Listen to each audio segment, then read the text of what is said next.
San Diego's City Heights neighborhood has been nicknamed the refugee capital of America.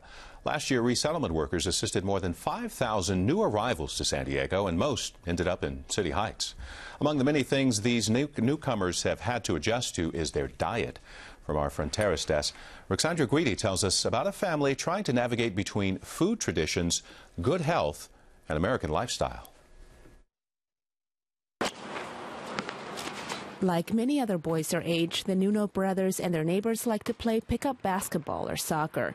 Back in Somalia, kids would play a lot outside. That's what their parents say, at least, to remind them to stay active. Once inside the house, the boys wait for dinner. The women shuffle around, trying to get a variety of Somali dishes done. It's Sunday evening, so friends and neighbors are pitching in to have a big traditional feast. Mana Ahmed Mohammed came to San Diego with her husband and her oldest son in 1997. One of the things she found most challenging about being here, she says, was finding the kinds of foods that were acceptable by her faith, Islam. When I came here, it was difficult, really, because it's different what we eat in our country and here. First years, I had hard time to choose what I eat, what I cook for my children, everything. Then I learned how to, some people, they help me how I choose halal food, because here every food we want to choose, they had something like a pork or alcohol we cannot eat. Eventually, she found out the shops catering to Somalis. She discovered the farmers market where they sell the collard greens she loves, and the halal butcher shops. But as her 4 kids grew up, Mana noticed they loved the same junk food that non-immigrant American kids do. They eat in fruits, banana. They like banana a lot, and apple too, but they don't like spinach. It's very hard. Even American children also, I know. I like to go to Jack in the Box.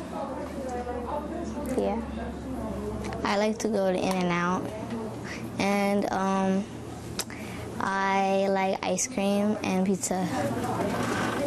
So when your mom makes a big Somali food feast like she did tonight, are you going to find that tasty, or are you going to want to eat it? Or are you going to think I want a burger from In-N-Out? I would rather eat that. Yeah, I would rather eat that. The girls still love to eat homemade sambusa, a Somali pastry filled with ground beef typically eaten around Ramadan. Mana can't find the special dough used to make the pastries, so she improvises with Mexican tortillas cut in half. Sambusa are typically fried and fatty, not all that healthy either.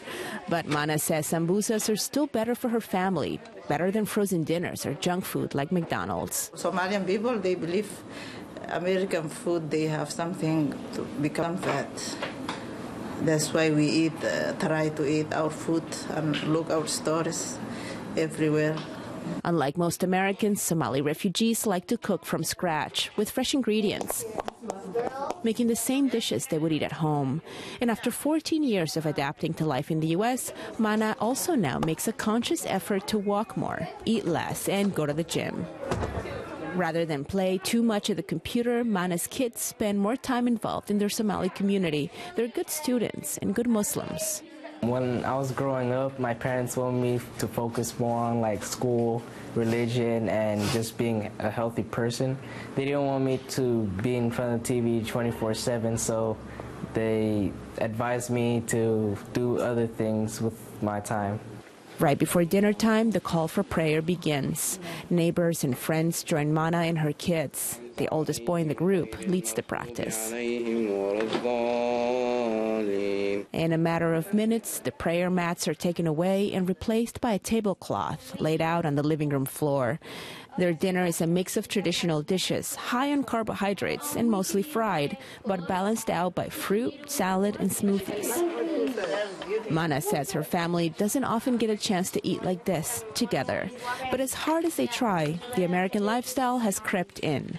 For the first generation, the struggle is in staying thin and fending off diabetes.